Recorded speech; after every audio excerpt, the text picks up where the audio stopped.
Well, good morning, Jagendra Rana here.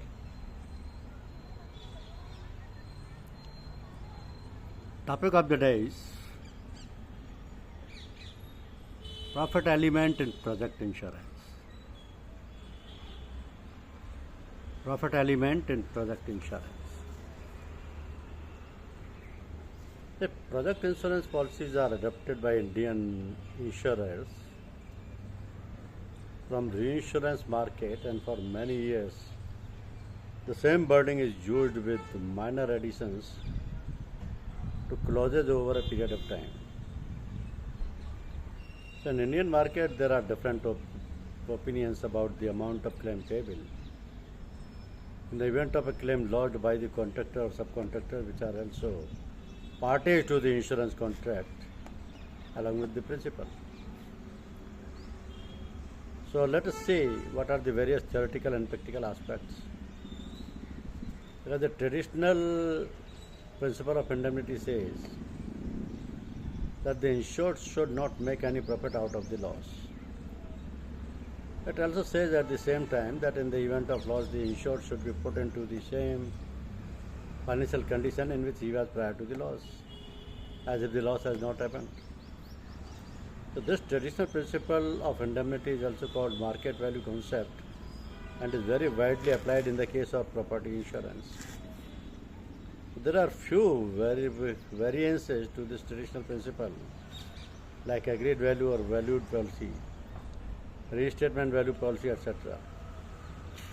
So these variances have come into practice to cater to the change in circumstances over the years and clients' expectations from the insurers in helping them to make good their losses under the terms of insurance covers.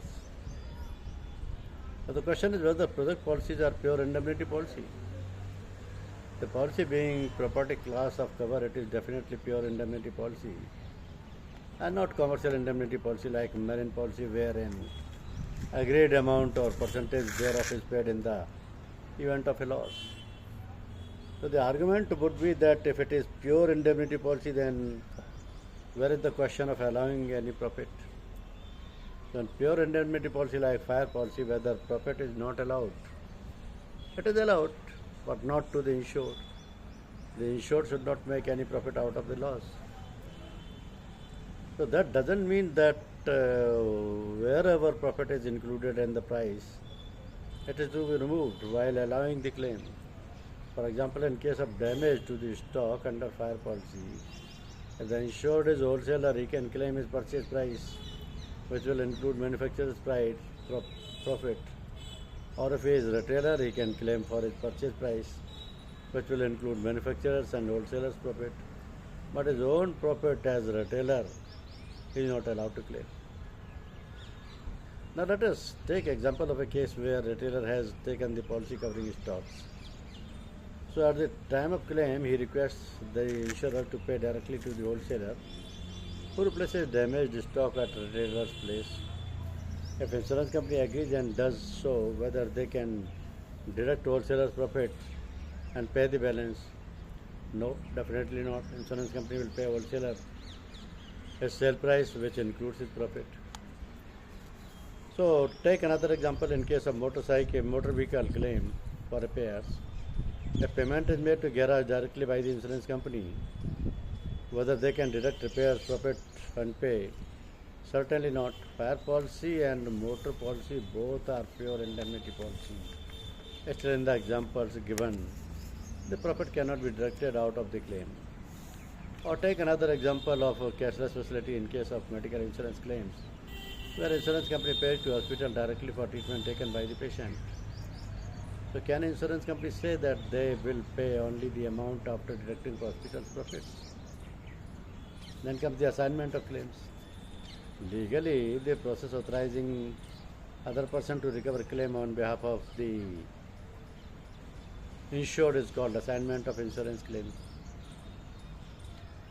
So the assignment of claim is a process where right to recover claim from insurer is transferred to another person. This may be under legally worded assignment deed, or it may be a simple letter. It differs from assignment of insurance policy. Policy cannot be assigned to person who does not have an insurance interest in the subject matter insured. Whereas claim can be assigned to anybody and the insurable interest is not required to be present with the assignee. CR policy says in project insurance covering civil project, this project belongs to the principal who contracts with the contractors to execute the project and after completion hand over the same to him. The contractor is generally allowed to employ subcontractors to do certain job forming part of the contract. The contractor is paid periodically for the work done against RA, that is running account bills. So before the bill is settled, if any loss takes place to executed contract works, strictly speaking, it is contractor's loss. It is paid by the principal and as such he will be having insurable interest and the principal's insurable interest will be in play only after he has made payment to the contractors. So there will be similar situation between contractor and the subcontractors. These situations may create legal complications in the event of a claim. So generally a formal contract is executed between principal and the contractors, allowing them to employ subcontractors and under the contract making it compulsory for contractor to take insurance policy like CR with joint names of principals. So by contracting, the principal do not transfer their insurable interest in the project, but they give clear insurable interest to contractors. Secondly, even if contractors pay insurance premium, insurance is not free for the principals, because in the cost of the project, the insurance premium is also built up. Secondly, when extension of policy is taken, when contract is delayed by the principal, the insurance premium paid by contractor for the extension is actionable claim on the principal. So in the event of any loss for which the claim is lodged, insurers pays to the contractor when they have not been paid by the principal under running account bill. So if they have been paid by the principal and if they receive money from insurers, the contractors hold the amount in trust for the benefit of the principal. The principal do not pay for the work done which is damage due to issued peril, then the insurer will pay to the contractors who claim under the policy. So the basis of indemnity condition under CR policy is, in case of any damage which can be repaired, the insurer's liability will be the cost of repairs necessary to restore the property to its condition before the occurrence of the damage less the value of the salvage.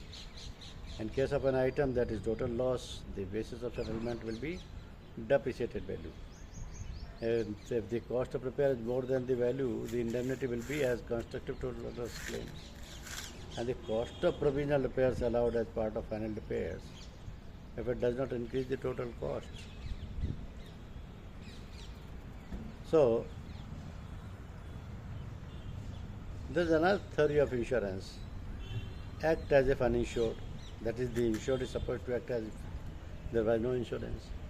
If we examine the theory in the light of CR policy, a very interesting situation will emerge. If there is no insurance, the cost of repairs following damage will be paid by the principal. So the cost includes the contractor's profits. Now if there is insurance and if the contractor tries to recover the cost from insurers and if he is not allowed, the profit element how far is justified. So will it not be against this theory? If the contractor is not allowed to include these profits and cost, then why should he take insurance and incur a cost? So